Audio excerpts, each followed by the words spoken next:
Alright guys, welcome back to another episode of Business in Focus, and today we have a female guest, the first female guest of this show. So, I don't want to do the introduction all by myself, let the guest introduce herself. So guest, please introduce yourself. Sure, I'm Natasha. Thank you so much for having me, Vince. So I am Brapreneur on Instagram, and I'm basically the co-founder of an everyday bra brand.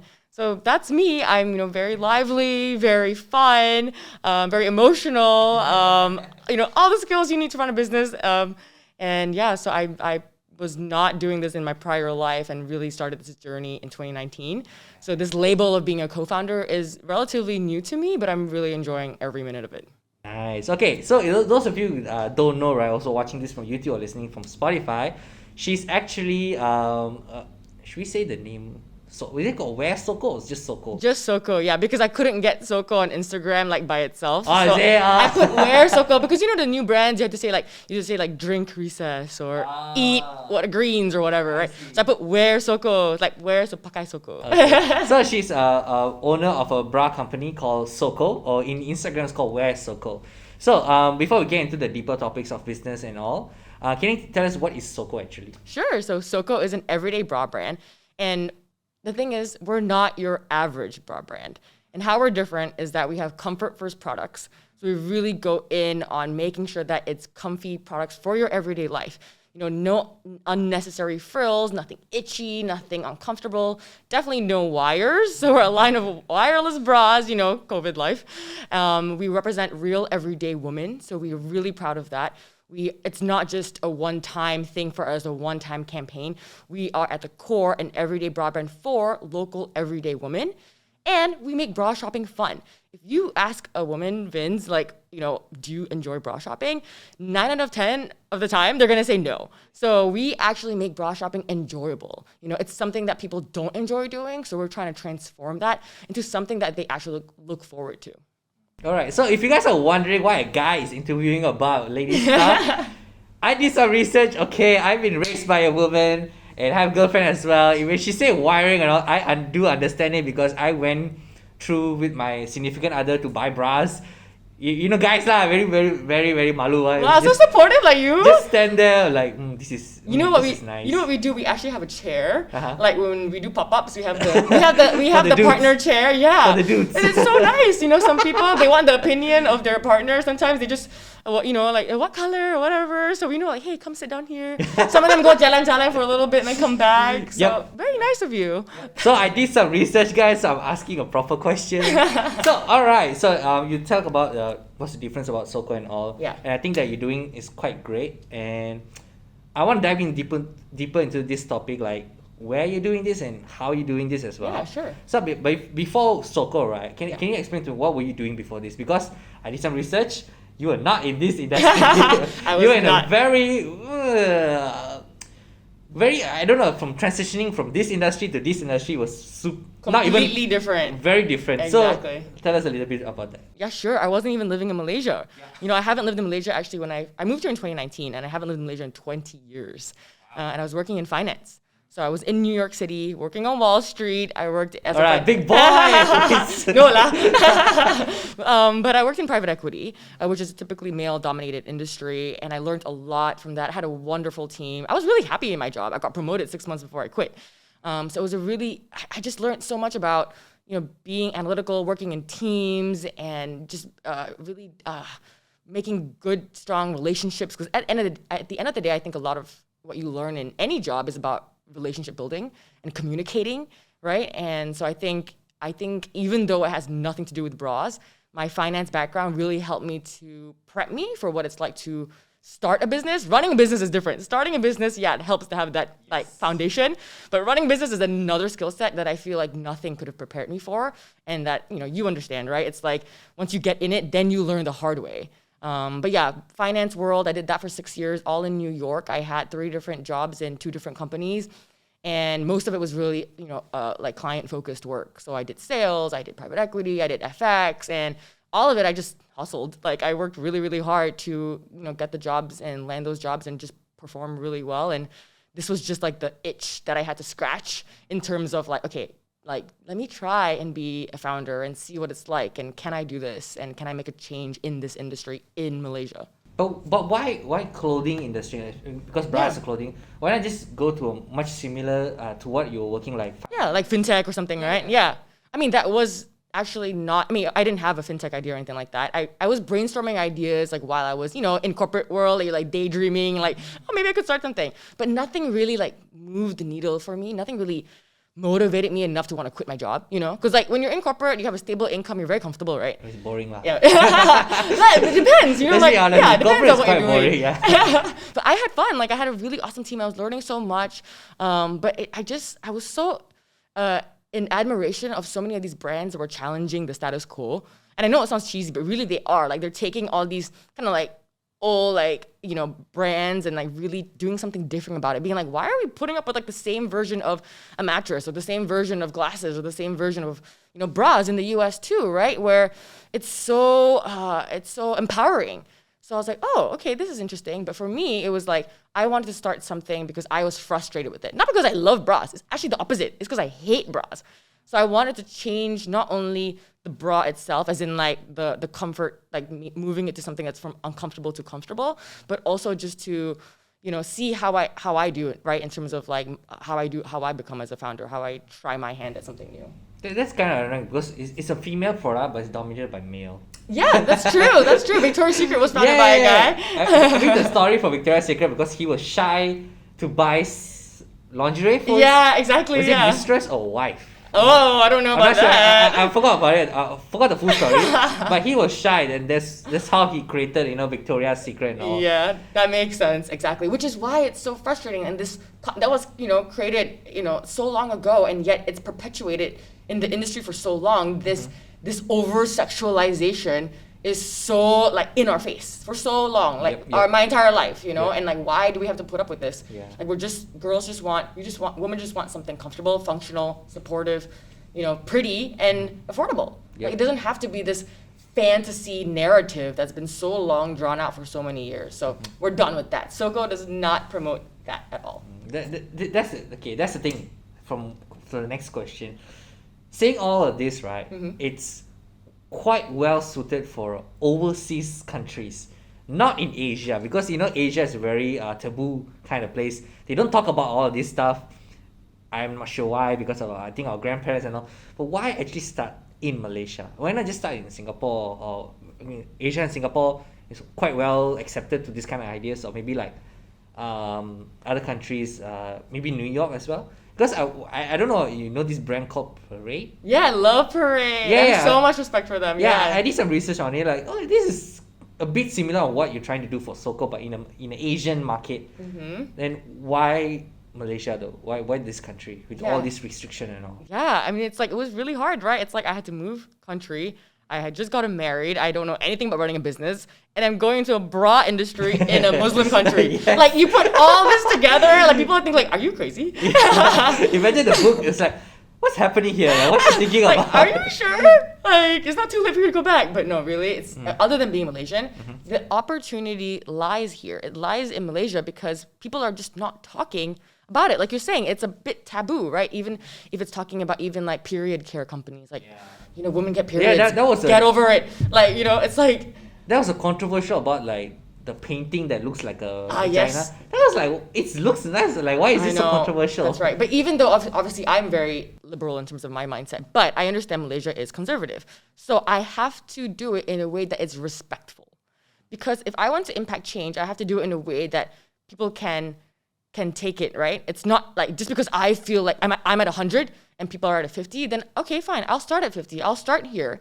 And to be honest, when we launched, I actually was almost below that 50 mark, and people were really wanted a bit more skin, I was almost too conservative actually. So it was funny. Yeah. So it's mixed feedback. Obviously, I'm getting feedback from different people from different, you know, parts of Malaysia. Of course, you know, someone from another state versus KL would, you know, have different opinions. But Yeah, exactly. But I want to do it in a way that's respectful, and I have to know who my target market is, and I have to listen to them. So for me, here's the opportunity in Malaysia, and if you do it well, okay, great. Then maybe we can go to Indonesia, we can go to Singapore. It doesn't mean I'm excluded from going to these other countries. It means I'm starting here because I'm comfortable here because I am Malaysian. I understand what the local culture is like, and I think a lot of brands, when you come into the Southeast Asian market, they think Southeast Asia is like one big hot pot. One big hot pot pula. Food, okay. Yeah, they think that Southeast Asia is one big, hodgepodge of culture, of one culture, It's but just it's one not. culture, yeah. Yeah, it's really not. Yes, we speak a similar language to Bahasa Indonesia, but we're still very different. So I want to learn what it's like first, here in Malaysia where I'm more comfortable and where I have, friends and a bigger network. And then we'll see how we can take that to other countries, right? But primarily speaking and listening to the people who haven't been represented, which represent the largest population in this country, which are Muslims. So why not speak to them, ask them, what are you comfortable with? How do you want to be represented in the marketing? What kind of bras are you looking for? How are you struggling? And when I talk to these people, you get so many answers. Now it's up to me as the brand owner to figure out what problem do I want to solve. But the problem is okay, Muslim, because if you take a look at it right now, more younger generation Muslims are open to this. But how do you convince the older generations Muslims? I would say when it comes to the older generation, because you cannot satisfy everybody. Yeah, correct, exactly. And you have to know who your target market is. Yes. I would say our target market is the late 20s, early 30s, typically in terms of demographic, and in the Klang Valley area. And obviously, we would love to expand, as in we do have customers from other states as well. But we're trying to make sure we listen to these customers, and then we'll take that and bring it out. But how we connect with the older audience is really focusing on the product, because the older audience is more used to wearing underwire bras. So I would say that for us, we kind of angle it from a product positioning standpoint first. So we go in and say, hey, do you normally wear underwire bras? What brand do you wear? And have you tried a wireless bra before? And then some answers might be like, yeah, I've tried wireless, but it's not supportive enough, or I haven't found one that fits me or for my size. And then we say, okay, come try it. Come try our bra. And we have a free exchange and a free exchange policy. So if you order from us and it doesn't fit, we give for free. We send a driver to your house.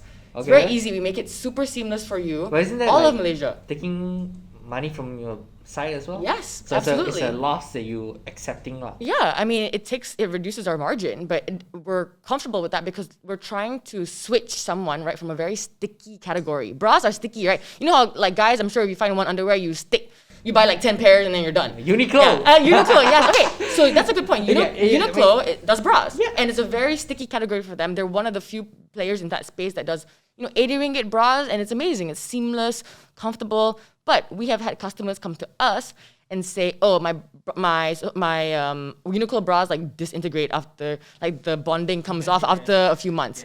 Yes. So it's good, but then the quality is obviously connects with the price lah. That's what you get, what you pay. You get what you pay for, kind of thing.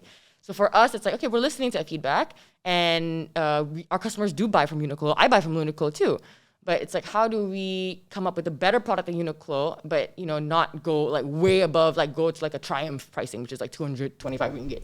That's a lot for a bra. Yeah, the buying power for Malaysian right now is a bit tight lah, because of the whole political stuff going on. Okay, but listening from the feedback you're giving me, I'm pretty sure it took a long time to do all this pre-launch. Pre-launch, yes. Yes, I remember. It's 2 years for us. Yeah, I remember you told this in one of your Instagram posts or something. Yeah. That it took 2 years to come up with that product before even launching it. Yes. How was that 2 years journey? Oh my gosh. Was there a moment halfway through, it's not gonna work, man. There's too many objections. I'm just gonna quit and then go back to New York. I did not have that feeling in the 2 years. I might have that feeling now. No, I'm kidding. No, as in it's so different. Like I said, I think the build up is really exciting. The build up is really you're learning so much, and but then people do come across and tell you oh, are you crazy? What are you doing? Why are you getting into bras? I talk to other bra brands as well, and they're why are you getting into this space? It's so hard. You could have picked any other category, but you picked literally one of the hardest categories. And why it's so hard is because the margins are so, and I don't mean pricing margin, I mean the margin of tolerance for the specs. So it has to fit your body. It's literally something that has to fit your body, and no breast is the same size, even on your own body. Especially Asians. Oh, I mean, for example, we had 50 women try on our bras before we even launched, okay? So we had 3 styles, and then each woman would try the 3 styles and give us feedback.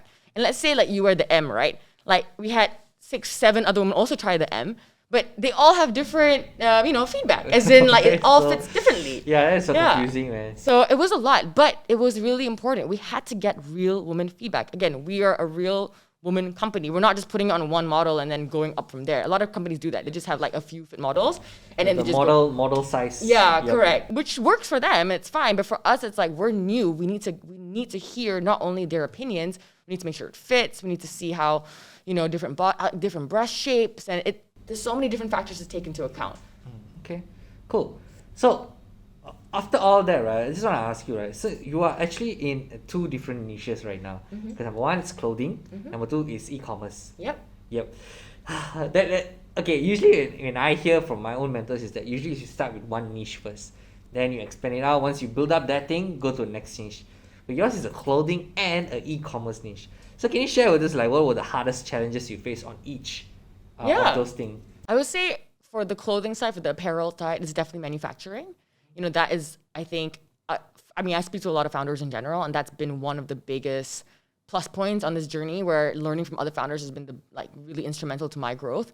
And everyone seems to have this trial and error phase when it comes to manufacturers, and not only just finding the manufacturers and then figuring out who is the right one to work with. How do you find it though? Do you just go from email, website? Or That works Serious? too. Yeah, for sure, exactly. And sometimes you'll have inbounds. Once you launch, you'll have more inbound inquiries, but definitely in the beginning, you're nobody, right? So they're gonna be like, who are you? So we flew to Hong Kong to meet with some groups that we had identified, and were willing to take a chance on us. But there's some very important questions, like for example, minimum order quantity, MOQ, right? If you don't have the money to pay for that, good luck, So then obviously you that goes out of the question, right? If something is 10,000 pieces in one color, then obviously that's not the partner for us. So you have to find a partner that's willing to give you a chance, and they also want to grow, right? So I think with COVID as well, actually, it gave us the opportunity to talk to some other partners that may actually have only worked with bigger brands. We're more willing to work with smaller brands. So we met our manufacturer actually at a trading expo in Las Vegas. So when I was working in corporate, I lied to my boss, and I was like, hey, I'm going to Las Vegas on a Tuesday. I'll be back on Thursday.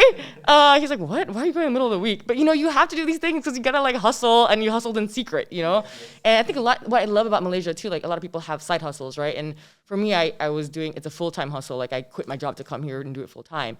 But you got to do these things. You got to figure it out. You got to be really creative. And if you want to try and find a manufacturer, there's really creative ways to find it. You can find who Lululemon's manufacturer is online. Yeah, that's true. There's little hacks. There's a website to find who's the manufacturer. Yeah, so there's ways to get creative, and when you're in that hunger mode in the beginning, you will hunt it down. And obviously, networking is really important. Yeah, that's how I got Natasha to this podcast. Thank you. Yeah, you'll find the right people, and if you get a response, great. If you don't, just keep going.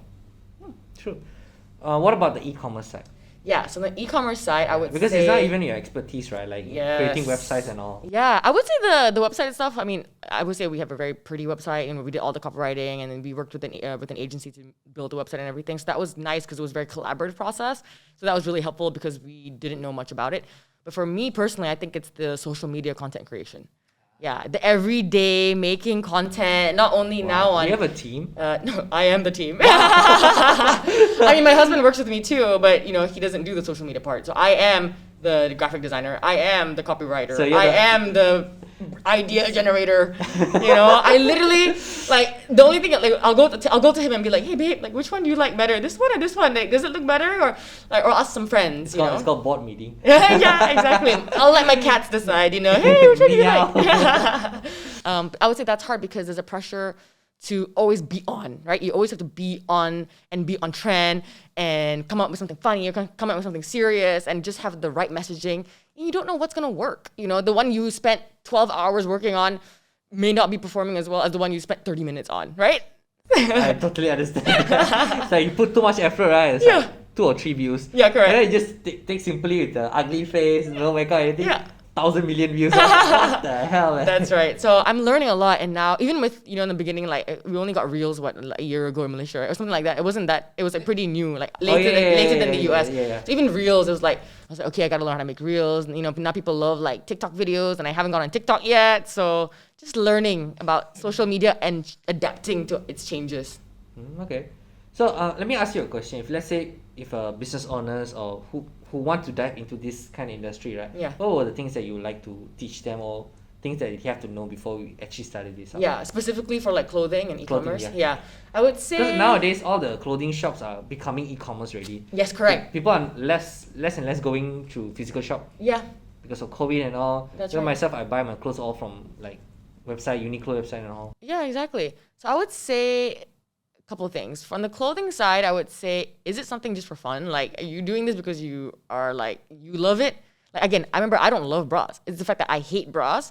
I went out to find out, do other people hate bra shopping too? Do other people don't like underwear bras? So you created a solution for your own problem. Yeah, correct, exactly. Okay. But I also found out that, from other people, I did surveys and focus groups, that majority of women, like I said, 9 out of 10 people that I talked to, hate bras and bra shopping. So I was like, okay, it's not only me, right? So I would say the biggest advice is find out if what you're doing is a real problem to solve for, or is it just like for fun? And I say this because the bra idea is not really wasn't really my first idea. I had a couple ideas before when I was in university, and those I remember I didn't even care if it was a problem or not. It's just because I wanted to do it. Like I wanted to start a food truck.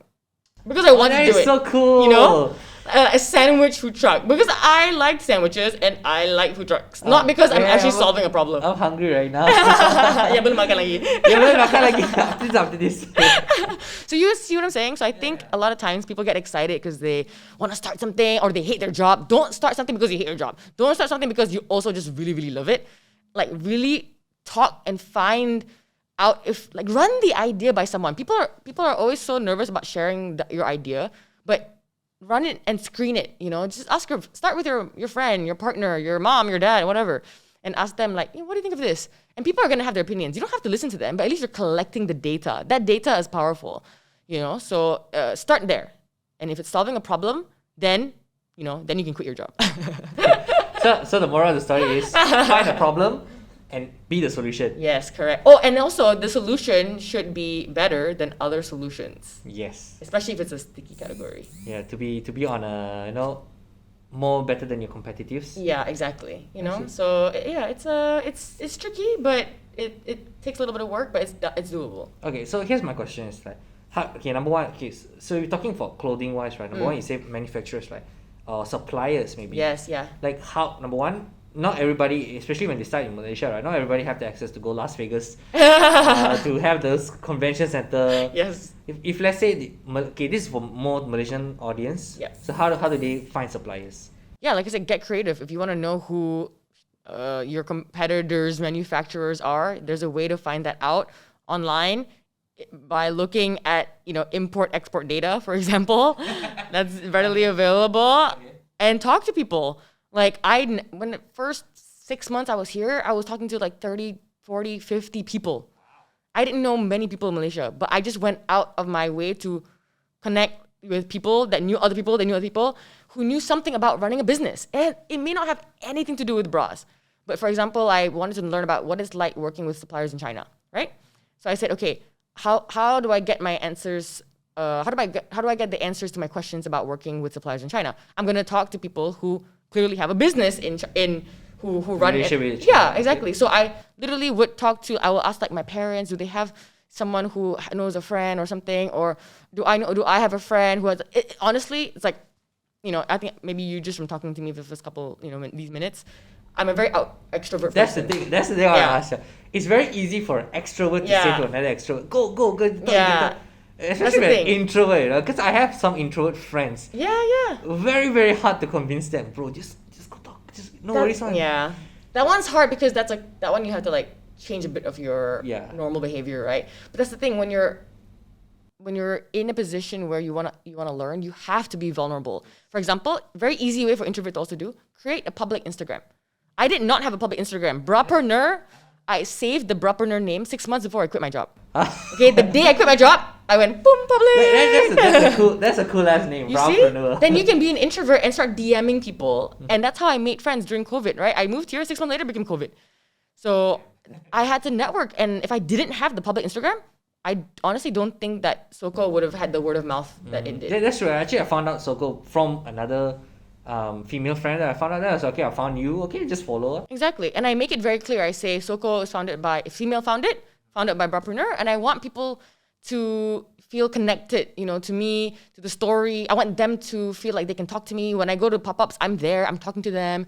And I ask them, do you want to be part of the process? Do you want to help, give feedback when we have new styles, new sizes? And it's so awesome to just connect with people, whether it's virtually on Instagram or it's in person through pop-ups.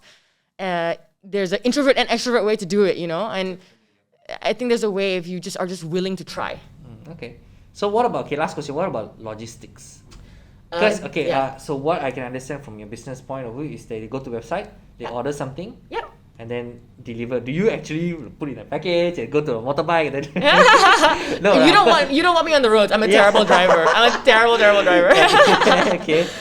So when we first launched, we were working with the last mile logistics provider, and then we switched actually because we had some theft issues and we had some issues with that specific logistics provider. So there's so many in Malaysia, these last mile logistics, and now we use one, and they're awesome. And for me, it's the customer service aspect that's really important. That means they handle customer services. Yeah, so this last mile logistics provider, they have a nice WhatsApp group, so if anything, there's 10 dudes in the group, and they all, if anything, some parcel is missing or slow or whatever, or I need it to be faster, I can just send it all here. Some of the other ones that would have, chatbots are not that, the customer service is... I don't know, it's pre-made for whatever objection you have. Yeah, exactly. It doesn't feel like they really want to solve your problem. So this particular logistics provider is very helpful in terms of with small businesses. And we do fulfill at home right now. At some point, we'd love to fulfill from a warehouse, right? From a third party, from a 3PL. And that point, you have to kind of work with the 3PL's partners. But right now, if you can, if you're new, see what it's like to pack. You want to be able to touch the package, QC the package, write the handwritten note. It is satisfying to be honest. Yeah, and it's it's packed with love. Every order, I know, I handwrite every single card. When I meet a customer, they're I'm like, oh, I asked them, what's your name? Oh, Dahlia. I'm like, oh, hi, oh my gosh, I remember writing the name Dahlia. Thank you so much. And you have to feel connected. Yeah. Yes, exactly. So for logistics though, definitely work with a group that cares about customer service. So that makes sure that, that part of the customer experience starts from the moment they interact with your brand, wherever they interact with your brand, whether it's an Instagram ad or someone telling you someone telling them via word of mouth. That's the first interaction, right? All the way up to they receive the bra. But even after that, let's say that the bra doesn't fit properly, or they want to, I don't know, they want something else, right? Change color. Yeah, exactly, or whatever, or they want to... Do you still give to them for free? Okay, take it for free. Or do you have to return it now? For what? The bras. If let's say it doesn't fit. Oh yeah, so we do a free exchange. Ah, serious? Yeah, we send a driver to your house. Okay. And then you just stick the label on it, and then it picks it up, and then we send you a new one, all for free. Oh, cool. Yeah, so there's no there's no issues. It's kind of a bit of a risk-free trial for you in a way. So definitely, work with, find the right partners, and don't be afraid to change partners too. That's the thing. That's true. You gotta walk. It's a bit of a breakup, but honestly, it's cut the ties sooner rather than later is what I learned. No need to be of course be polite. But, listen, if it's not working, you move on. You find someone else that's better fit. Okay, cool. Yeah. Okay. So the next question I want to talk about is marketing. Yeah, but sure. But also what I'm seeing is you really connected with your customers and audience, which I feel most of the up and coming businesses are not very well thought about it as well. They're only looking at the profit, the numbers, and money comes in, money goes out, how many money I get from my business, that's all. Which is kind of cool. Do you actually thought about this okay, when I'm starting a company, I want it to be a customer oriented kind of thing, or do you just halfway through that you figure it out? Yeah, so branding is really important. That was something we set out forth in the very beginning. We said that we wanted to be a customer first company, in the sense that we listen to them, we prioritize what they think. Also, we have to bring our own thoughts, but definitely, like I said, it's when I say bra brand for everyday women, it's really the everyday woman that is the core, right? Like I said, we're not a one campaign kind of thing. like for how I envision SOKO. Obviously, we're starting small in terms of, we have more sizes coming, more representation in that sense. But we need to start somewhere, right? So for us, it's like we need to start collecting this information from women and then really build off from there. What was the rest of your question? Oh, I mean, like, did you thought about this halfway through the? Yes. No, it was from the very beginning. Yeah, exactly. It was really important, like the bra school, right? Like That's actually what I talk about later. But yeah, okay. I see that you already talked about this earlier on, because usually I see most people halfway through the line. Okay, let's focus on customers first. Right now. Yeah. No. Exactly. I can't do this company by myself because it's. I mean, yes, I'm doing it by myself in that sense where, like, of course, I'm like doing the social media, etc. Like, but in terms of the whole picture, communities behind. Yeah, I mean, our photo shoots, right? They were all. It's the community that was a part of it. These are not professional models that we hired. These were everyday women and women who never modeled for bra brands before. Some of them were just my friends who were like, oh wow, like and they were willing to do that because they could see making the change, for the better for the industry. So, speaking of that, like your friends and all photo shoots, marketing, which is by far the most important thing for every business. Absolutely. It's what breaks and makes your company as a brand. So, let's talk about marketing, because, when you say bra, the first thing that will come into your mind is hot girls in the beach, or Victoria's Secret walking along the fashion show. This and that. Even if you go to Aeon shops, you'll see a hot girl. Just not hot girl, but a picture of a hot girl there. Right. But you took your marketing into a different level. I mean, I don't need to say how you took it, but you can share how you decided to do your marketing. Yes, not absolutely. being too over sexualized. That's a key word. Yes. Not over sexualized. I have another key word. Respectful. All right. Yes. Okay, so how do you manage to do that? We did that because we talked to the women. We asked them, what are you comfortable showing? How do you want to be represented?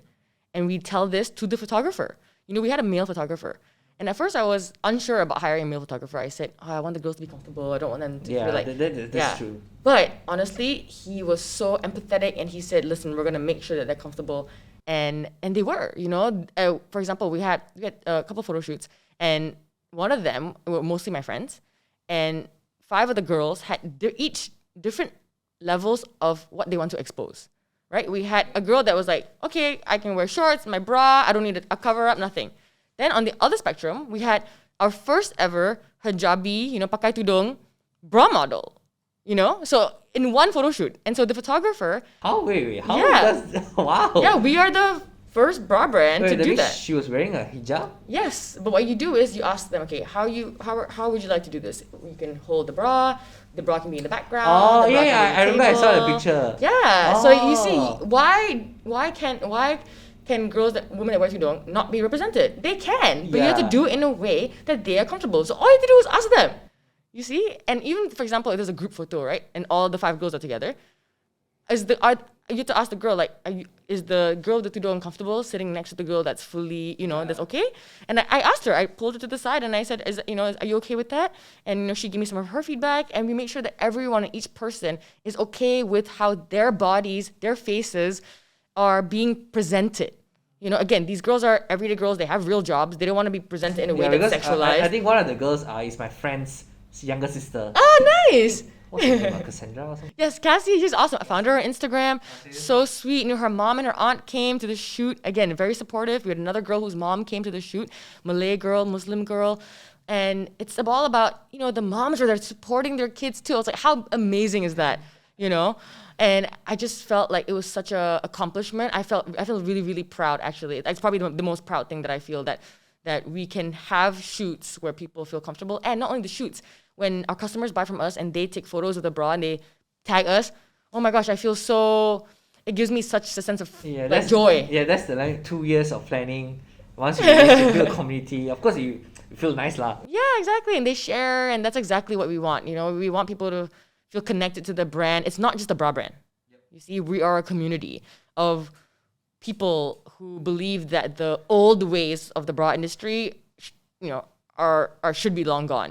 There's a more progressive, more in a respectful and progressive way, an empowering way of bra shopping and bras themselves. But right now, if I see, right, most of the new bigger brands are moving towards that way. Yeah, Like, absolutely. I'm not sure. There was a commercial of like free size, and Yeah. I wasn't sure what brand was it, but I remember I saw it in like one YouTube ads or something. Yeah, I would say Triumph, for example. Triumph, is their international brand, been around for years, and they're moving towards a more, they have like, they're international, so they'll have like one Asian model, like the token Asian model. Yes. So I was like, okay, good job, but keep going, you can do more. Yeah, and then they have like also, sizing where it's like limited sizing, but like you said, a brand like Parade. They have men wearing bras, for example. So it's like, or whatever, people, non-binary people wearing bras, right? So it's obviously, I envision SOKO to be, bigger and better and etc. But I have to take it one step at a time. This is a self-funded company, and I'm again in a Muslim country, and I have to do it in a way that is palatable.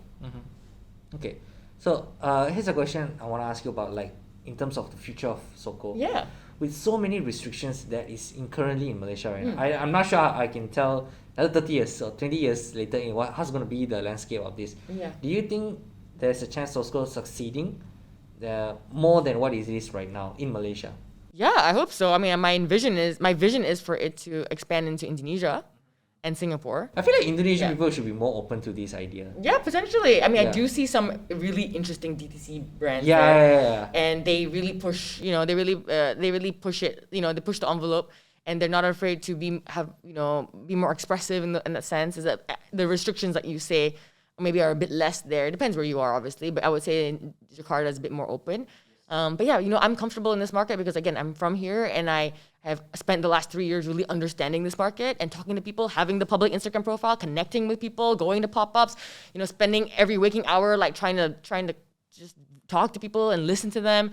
So I see it succeeding in the bra space and being a go-to bra brand that has this, everyday woman concept at the core of it, right? And maybe one day, if you're saying 20, 30 years, I would love to have multiple stores, for example. Maybe international brand. Yeah, I mean, I would say Asian brand. Southeast Asian brand in particular, yeah. I don't have ambitions to go to like Australia or US, whatever. I'm thinking about, obviously, 30, 40 years now, I don't really think about, obviously. I can't even think about the next 6 months. But really, I really envision it to be a go-to everyday bra brand, like the local bra brands you see here in the shopping malls. I would love to see that. And obviously still having a big aspect of it being online. And growing from there. I think, people always ask me like, oh, why don't you do, panties, for example, right? Like, people are like, oh, but, like, don't people still wear like matching panties, like under bras and panties? And I'm like, no, I mean, yes, but that's not the focus. Like, again, is it a problem? Panties are less of a problem than bras. So we will expand, but into the right areas where there are problems to solve. And what our customers want from us. So what's next for us, it's coming up soon, is new sizes. So really excited. We're expanding to XL and 2XL. Obviously we would have loved to have launched in the beginning, but funding-wise, we were waiting for, some funds to come in. That's why I think you say you're self-funded, right? Yes. Like why didn't you think of like, venture capitalists or looking for investors to come in or private angel investors or maybe? Because this is such a good idea.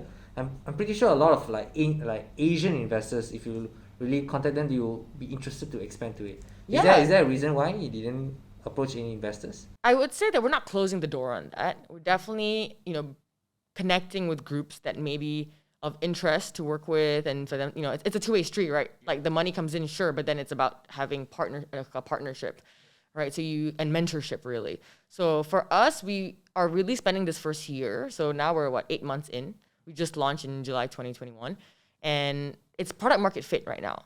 And I don't want to raise money or, get investor money specifically until we really have achieved product market fit, because we have money from our savings to do that.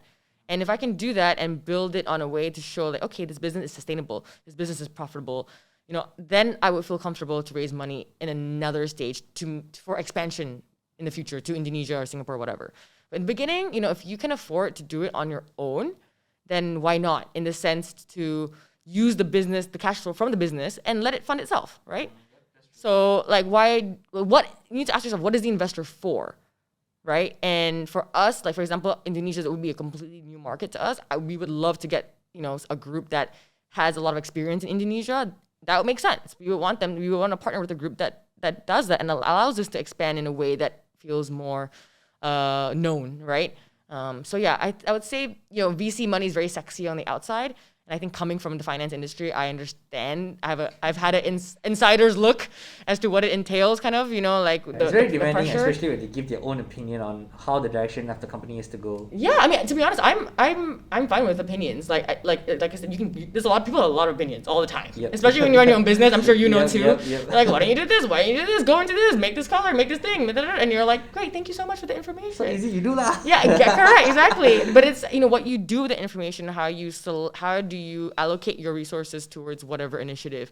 But it's good. That means if people want to share, I think it's fine to get those opinions, and it's healthy to have other ideas and opinions in your head and filter out what is the right direction for you. Yeah, I'm not like again, from us chatting, I think you know about me that I'm really open. I'm not one to just like shut something down. I will sit down and have coffee with you to learn. Like, we have customers that, if customers didn't tell us what is wrong with the first version of the bra, we wouldn't have this new version coming out in the next few months. True. You Feedback. Yeah, if they're too quiet about it, I can't iterate. Every startup needs to iterate on something to be better, to be more relevant, so that the customer comes back, so that new customers come in. If I didn't have that, I would definitely fail. So I would say, so funding is an avenue that's really important, obviously, for every founder. I saved 6 years worth of corporate life punya savings to do this. 6 years? Yeah, I've been working in corporate for 6 years and in New York, and so that was, it's not a lot of money, but it's enough money to start, right? So if you have the savings, I would suggest starting from there and then keeping that door open for like VC funding or even non-dilutive ways of funding as well. I mean, you can hear from her voice, she's very passionate about what she's doing. So I feel like, Natasha, breathe, you're wearing a mask, breathe. So, okay, before we dive into the last question, right, I want to ask you about this thing, which I feel like it's a good thing that you actually added into your website, which is called Bra School. Oh, sure. Okay, I was like, maybe see what they're teaching. Then I learned about scissoring. Is it scissors? Sister sizing? Yeah, scissor sizing, yeah. That was like, that is cool. I never thought of that. It's like, basically this size is a sister of this size, right? Correct. I was like, okay, not bad. Wow, that was like probably the most difficult one to read in the section, so I'm glad that you checked it out, yeah. Because you already like draw it out, ma. So it's okay, I roughly can understand from the words that you said. Yes, that's great. Now you can bring that information to all the bra wearers around you. So, I mean, that's the question though. Was it intentionally designed for girls or for male audience? Because there are male audience who buy for their significant others, like wife or girlfriend, for birthday present or whatever, right? Yeah, it's for everyone, honestly. Why we made Bra School, and it was very intentional. It was like one of the first things we came up with. And even the name, I was like, oh my god, it's like a bra school. And I was like, oh yeah, that's a great name. Let's keep it. We never changed the name of it. Is it very, from the beginning? Like, a lot of people don't know about this thing? Yeah, I mean, if you go to other bra websites, and especially in the US, I think they have like a section about like, some knowledge database about stuff. But we wanted to make it fun. So there's a lot of information online about bras. And bra styles, bra sizing, how to wash your bra, sister sizing, whatever. There was a part also like when to throw it out. Yeah, exactly. That's the thing. It's like we condensed that all into like 8 different articles, like areas rather. Sections. Yeah, we condensed it down to 8 sections of what we thought was the most important things that one person should know about bras. And whether, let's say, your mom and your daughter is about to start wearing bras, she can access that resource. And whether you, as the mom or the woman who wants to learn more about, okay, how should I wash my bras? Or, I couldn't find my size in the store. What about my sister's size? It's a resource that is really accessible for anyone who's a bra wearer. And it doesn't matter what brand. This information, we have done all the work for you and got all the secondary, information and put it all into one, so that you can just go into that section of the website and just be like, oh, okay, like this is how I measure myself. This is how I measure my under bust, or my bust. That's weird. Yeah. Imagine you ask, just take your sister size lah. I'm like, what? Exactly. If they don't know what I'm trying to say. Yeah, I just recently went to like another bra shop, a bra brand that just opened up in January, and a prominent bra brand that opened in KL. And saja, I just go to kind of look at the competitive. Yeah. Micro research. Yes. And then the lady gave me my sister's size because they didn't have my size. So I was like, you see, so I know exactly what she was doing because I'm aware, and that's the thing about SOKO. We're about empowering you. So whatever bra brand you shop for, then you go in the store, you know exactly what the auntie's doing. Because before or now, even a lot of women, we go in, we have no idea what the auntie's doing. And then she's just like shoving bras into your face and telling you like you're wearing the wrong size or whatever and getting all up in there. But at least if you're going there, you'll know what she's doing and you can say, no, I want my sister's size. Or no, can you measure my underbust a bit more tighter? Educate her a little bit. Yeah, that's right. So it's, when we, for example, we give to people like a measuring tape with every order so they can measure themselves at home. They don't have to go to the auntie, if they want to buy bras online, they can just use the measuring tape. Whatever brand. Doesn't have to be SOKO, that's fine. Okay. So, go check it out, guys. Guys, go check it out. You might learn a lot. Even myself. Yeah, I'm proud of you. I had to do some research. I cannot be coming to a podcast be like a bra noob. Yeah, a noob. Okay, so we are coming to the end of the podcast, and before we end, let Natasha share her experience, which just recently happened. I'm pretty sure she knows what happened. Which is her account got suspended. For Instagram. For what? For what reason? You were copying For impersonating. Yes, impersonating. So we're gonna end the podcast with what she learned from it and what you can take away from it. And yeah, please. Yeah, so a couple of weeks ago, we had our Instagram. Yeah, no, we had it only for a few days, but the Instagram started like acting out, and I was like, what's happening? And then it's like a bug. Yeah, once you can't like log in like normal, something's wrong. And then we got a notification that said, your Instagram has been like shut down or whatever. And I was like, imagine if it got banned or erased or something. Oh my gosh, there's different levels, but this one was like it wasn't to that extent. It was taken down like temporarily. But the first 24 hours, you don't know what happened. You thought like, oh, did I post something wrong? Or the Instagram crash or something. Yeah, exactly. I'm like, trying to figure out what's going on. Then after the 24 hours, I got a notification saying, your account has been reported for pretending to be someone else. And I was so shocked because we're a real brand. Why would we pretend? Yeah, there are other companies in the world called SOKO, but we have a trademark in this country and other countries. And it makes no sense. I immediately cried, obviously, because I didn't know what that meant. So for me, crying is a healthy way to release. And then I go into problem-solving mode. Okay, then, again, I posted it on my Instagram. I got feedback from other founders, from other people who knew other people who had the same thing happen. And immediately there was like 30 people that DM me and gave me suggestions and help. Again, all this information very helpful. And how I decided to proceed was to get other real customers to post and submit a report on Instagram that said, hey, SOKO is real. Yep. Here's my receipt. Here's my screenshot. I've tagged them before. So there were like, 30, 40 customers that did that for us. And it was so, so sweet. I was so touched that they went out of their way to do that, to make sure that that we get back up and running. And obviously every day I was like spamming Instagram. I was like, as in not spamming, but I was like complaining and being like, submit report. And yeah, after, 3.5 days, we got ours back, but we were really lucky because other What did they say though after they sent you? I got an email that says, oh, sorry, your account was disabled because of a mistake. I'm like, thank you. Thank you for making me think my world was over. Yeah. You should send them, Mark Zuckerberg, you're dead. I know where you live. But the lessons learned, like, you mentioned, is to not have your like social media eggs in one basket. I do want to diversify. Right now you're only in Instagram only, right? Yeah, only Instagram. I mean, we are on Facebook, but it's not very active. I mean, Facebook, like, it's a pay-to-play claim. Pay only gets views. That's right, yeah. And it's just, it's an older audience, and Instagram's still important for us. But we do want to try TikTok. I think that's a really important tool to learn. We did try last year, but we got flagged a couple times for adult nudity. That's a problem. That's a problem for TikTok. Hey. So I'm going to try again. We'll see what happens. I'm not going to give up. Remember, resilience. We're all founders, so so we'll see. You create a new TikTok called Bratok. Hey, Hey, that's actually a good name. Bra talk. Yeah, so we're gonna try it. Alright, lesson learned is definitely have backups. And just be very grateful for your community coming through for you. And I'm gonna start something else, yeah, as in terms of like trying to see what other even Twitter and Pinterest, different tools to see what else you can diversify into.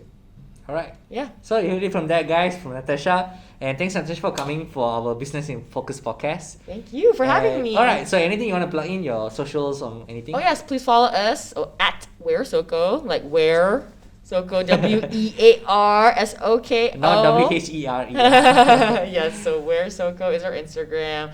And stay tuned for our upcoming launch of our new sizes and an upgraded version of our best-selling style. So, yes, thank you. I can hear my girlfriend saying, "Go buy faster." All right, guys. Thank you for watching. And always, guys, go out there, discover, connect, and inspire. See you guys in the next video. Bye.